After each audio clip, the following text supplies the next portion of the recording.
Continuing production of The Open Mind has been made possible by grants from the Rosalind P. Walter Foundation, the Bluestein Family Foundation, the Alfred P. Sloan Foundation, Carnegie Corporation of New York, the Russell Sage Foundation, the Malkin Fund, May and Samuel Rudin Family Foundation, and from the corporate community, Mutual of America.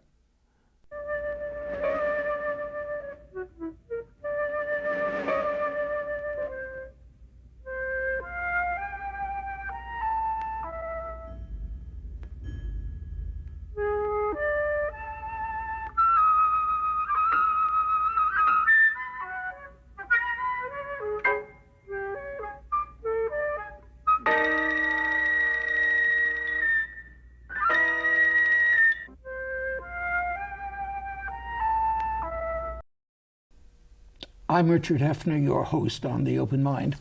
And the other day I was puzzling quite how to introduce this program with my old friend Elie Wiesel, writer, teacher, much-honored Nobel Peace Prize laureate, witness to and victim of the inhumanity and outrage of the Holocaust, and now of a spreading wave of anti-Semitism that seems to know no end.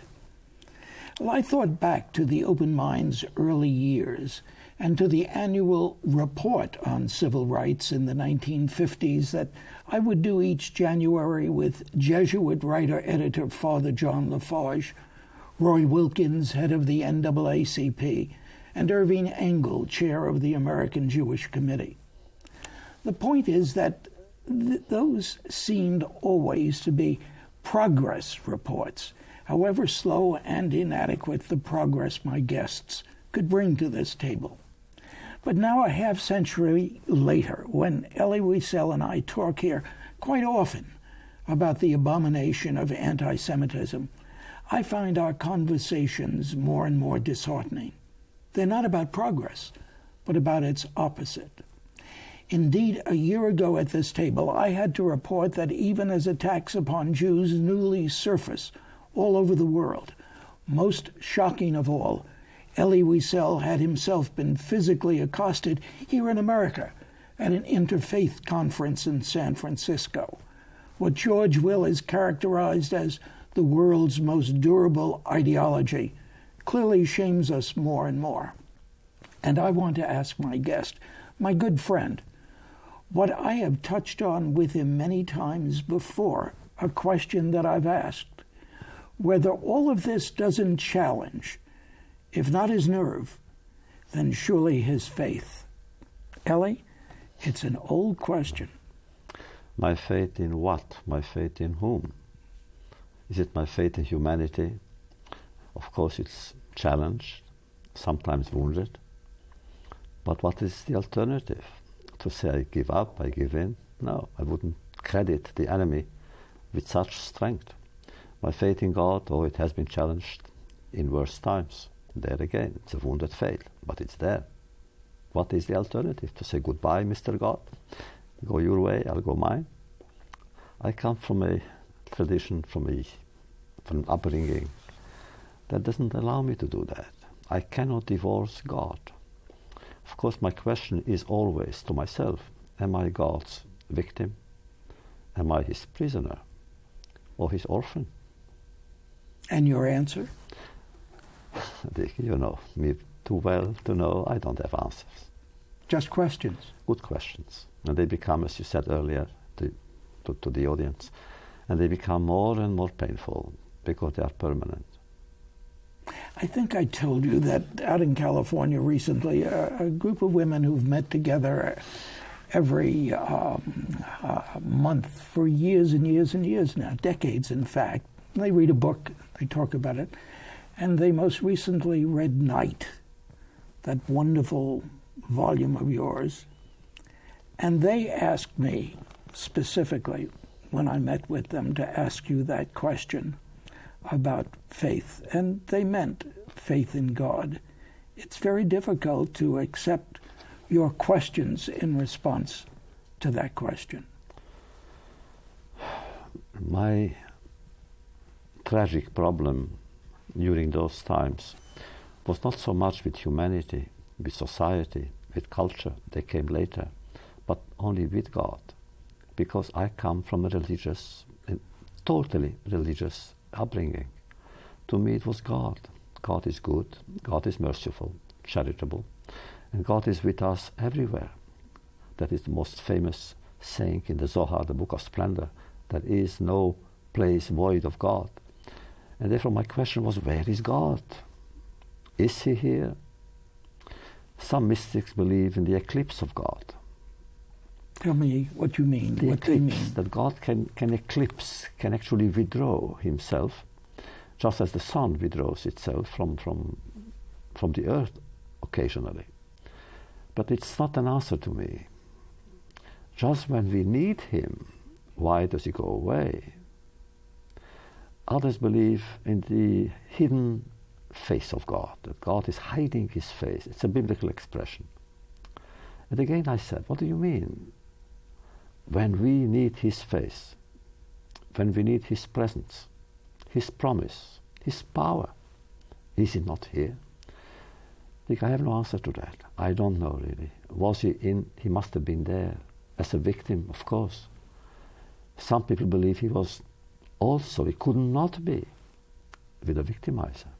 Could they have done anything with such cruelty because of such power without God? So what did God want to prove? I don't know. So when we come to these metaphysical questions that are at the basis of all philosophy, I don't know what to say except I had all the reasons in the world to say no to such fate. But I don't use them. Because on a different level, I have the same reasons to say goodbye society, goodbye culture, goodbye education, because I had seen that those who killed children day after day had college degrees. You and I are educators. I believe education as you do. Whatever the complex answer may be to essential questions in the world, education must be a major component of the answer. And there it was the negation of that answer. They had college degrees, they had PhDs, which means they had spent 10 to 12 years in college reading good books, Plato and Schiller, learning to admire a good painting by Dürer or Rembrandt, and listening to Bach and Beethoven. And they could kill children in the hundreds, in the thousands. So I and my generation,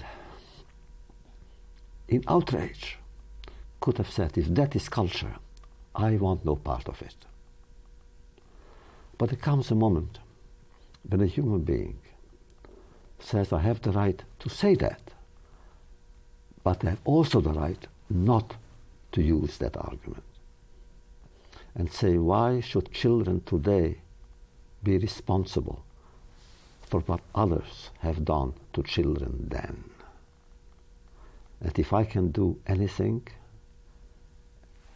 as a friend, as a teacher, as a writer, I cannot not do it.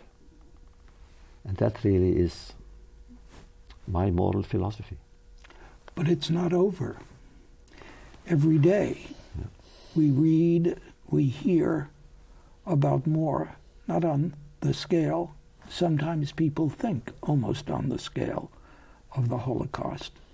We can reject that notion, but we see man's inhumanity to man. And so I ask you, not that these young women in California ask me to ask you this, but I must. What does it say about the nature of human nature? That it is human occasionally to be inhuman. And that is what pains us most. Because you and I believe in humanity, in the humanity of the human being. And yet there were those who violated it.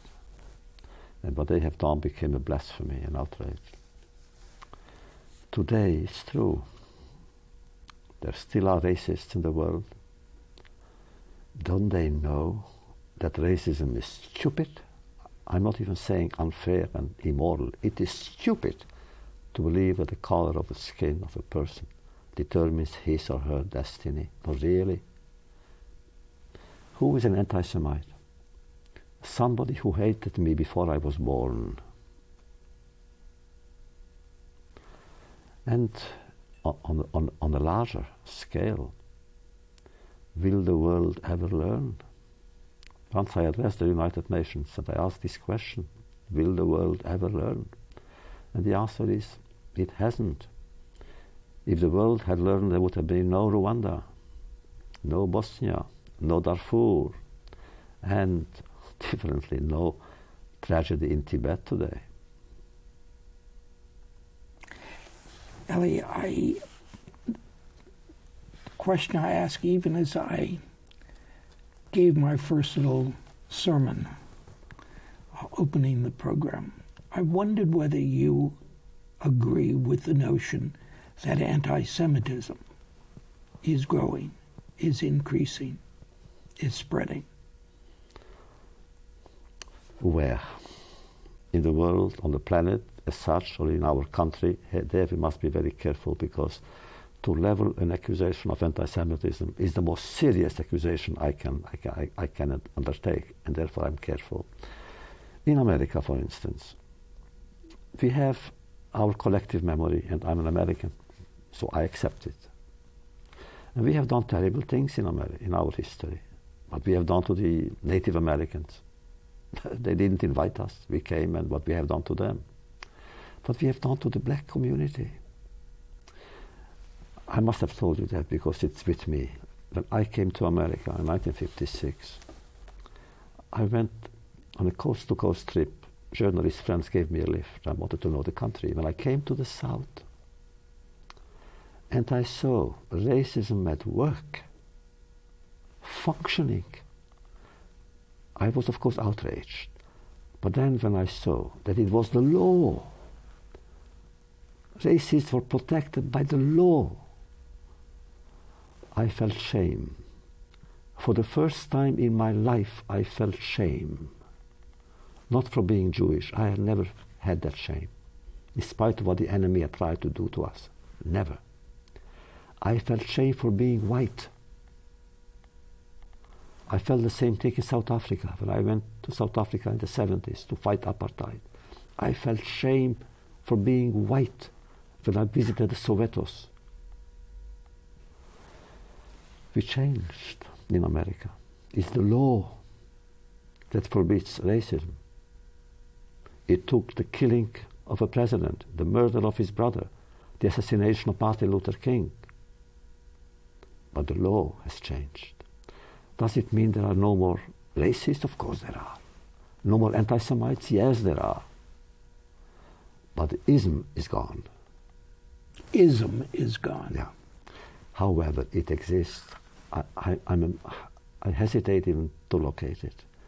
In certain Muslim lands ruled by extremists, and we know each other too well not to say, I am not anti-religious and I'm for all religions. I plead for respect in religious terms. But there are extremists like Ahmadinejad in Iran, and those who celebrate him, and those who only dream of destroying the Jewish state, the first in 2,000 years. They are anti-Semites. When you hear Nasrallah, the head of Hezbollah, and the number 2 men of Al-Qaeda, in their statement saying, from now on, we are going to kill and attack not only Israelis, but also Jews everywhere. What are they, if not anti-Semites? So, yes and no yes and is no. the answer. Yes and no. I can't quite understand it.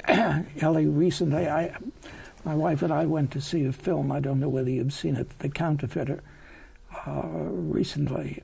And I came out and I said, my body, my soul, my spirit can't stand any longer the depiction of the Holocaust, of concentration camps, of the violence. I don't know why. Perhaps I should understand it in terms of my age. I simply am worn away by it. And then I thought to myself, in a couple of days, I'm going to do another open mind with my friend Elie Wiesel. And I think of what you have experienced and your memory. And I felt rather ashamed of myself, but I understood what it must be for some people to collapse under the weight of an understanding of man's inhumanity to man. And you didn't really answer my question, because I raised the question about the nature of human nature. And you've avoided that. No, I'll elaborate in that case. Number one, you should never feel ashamed. What you are doing is bringing truth to imagination. It's great. In matters of politics, in matters of life, of society, you are doing. But you know, friends don't praise one another, except you said of yourself, I have to correct you. But one thing is, I understand why you stopped. You say, I cannot see it anymore. With me, it's different. I want to see everything.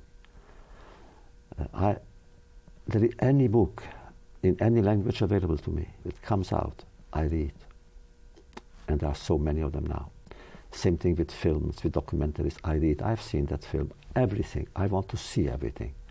Because each time I say to myself, maybe now I will finally understand. And I never do. And you never do. So I'm waiting for the next one. And of course it's more and more painful. I said, nevertheless, maybe I'll understand, and I never do. As for the incomplete answer I gave you, what should I conclude? That every person is capable of becoming a killer? No. Only the killers are killers. There is a limit beyond which we don't go. It would be too easy for the killers to say, you are like me, given the circumstances. And therefore I feel, for the sake of the young readers that we deal with, the young students that we encounter, or simply the innocent people, the good people, the brave people, the decent people who listen to you, we have no right to tell that actually there is in you an Adolf Eichmann. No. I am not transgressing that limit. I feel that as long as they are who they are to be praised, embraced, but not suspected. Until they take the gun? Until they take the gun and kill children. No. Until they do that, I say they are not capable of doing that. But Elie, you to say you contradict yourself is a compliment. I do that all the time. When you thought of those guards, of those killers in the camps, they were, as you said, not just educated people, they were fairly ordinary people. What made them killers? I don't want to know. I don't want to analyze them. I want to judge them and condemn them. Have we done that, by the way, looking back over all these years since you were liberated? Have we done that with real consistency? Oh, I know the Eichmann trial, and we can talk about other instances. You mean, have we condemned them? Have we judged them? Some, not all, no. But there were the trials, were important trials. The Nuremberg trial, in spite of the legal objections that were made at the time and even afterwards, I think that it was an important trial, historically speaking. pedagogically speaking almost. The same thing with Eichmann trial, the Barbie trial. All these trials were important. But the problem was, I covered the Eichmann trial. I must have told you, I expected to come into the courtroom and see a monster, a Picasso-like figure, 3 eyes and 5 ears. No, it's a normal human being. I checked with the people who actually guarded him. He ate well, slept well, defended himself well. He was normal. I remember when we spoke at this table, one of the programs we did on capital punishment, the material that appeared in the little book, our book, our conversations with Elie Wiesel, which we must expand. We must update it, yes. I was just thinking, updating. How do you update the kinds of things we talk about there? But on the question of capital punishment... Let's do it and then discuss it and think about it afterwards. You're against capital punishment. Yeah. But I asked you about Eichmann. You said there was an exception. I was against actually deep down, but I accepted Israel's judgment, saying this is the only case in our history, said the Israeli Supreme Court, the only case, never again, that a person will be executed. A phrase you just used, never again, that resonates now, doesn't it? Yeah. Does it have the same meaning that it did in the mid-1940s? Only those who read history, but those who don't, of course, they hear never again, they don't know what it means, never again. And I as you know, I don't like to transform important words into routine words. So I don't like when never again is being abused or misused. How is it used correctly? And never again will the world allow itself to be taken over by hate ideologists aimed at singling out, imprisoning, isolating, killing an entire community, an entire human community. That's where I would apply the never again. A valid expression, not a righteous one, but one that has meaning today too, that has strength. Oh, there are so many don't. Simply, almost the biblical command, don't. There are, as you know, for me, the Bible, I love the Bible. I'm a student of the Bible and the Talmud. I love it. I think we spoke about Cain and Abel. Cain and Abel actually it's a great story. It's a depressing story. The first brothers in history, in religious history, and one became the killer or the victim of the other. Why is it there? Because but Cain has killed Abel. He didn't know that there would be death. It was the first death in history. The first death in history was a murder. However, God asks him, "Where is thy brother?" He says, "I don't know. Am I my brother's keeper?" My interpretation of it is different. I didn't know that I was supposed to be my brother's keeper. The lesson is, each time there is a situation in which human beings are being threatened, condemned, suffering, I cannot say I didn't know that I am their keeper. I am their keeper. The expression, I am my brother's keeper, or am I my brother's keeper, I find that fewer and fewer people understand that. Fewer and fewer, not more and more, but not enough, but fewer and fewer. Now, I'm told that we have here now just a couple of minutes left. I wanted to ask you about something. Everything is interrelated. Everything that we talk about is related. But memory. Your greatest concern when we spoke at this table decades ago was memory, keeping the memory of what had happened. Mm-hmm. How do you feel about that now? It is still my major objective. I've published I think 50 books, including ours together. All deal with memory, although very few deal with the war, the Second World War. Because memory is its own universe, its own mystery, its own seduction, its own pitfalls, its own dangers, its own architecture.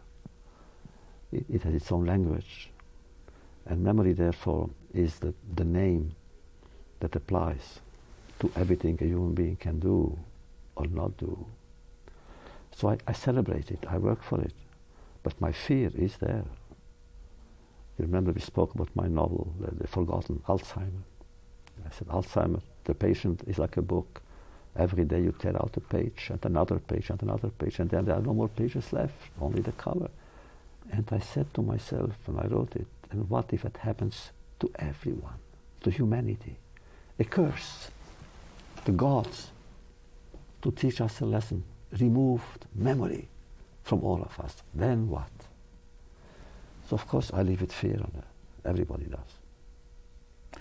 Elie, once again, speaking with you is so meaningful to me, and I respect that so much and love you for coming here to talk, and you'll come back again. Of course. Thank you so much for joining me today. Thank you, my friend. And thanks too to you in the audience. I hope you join us again next time.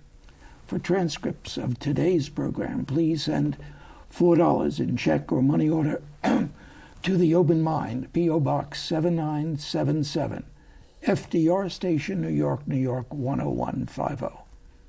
Meanwhile, as another old friend used to say, good night and good luck.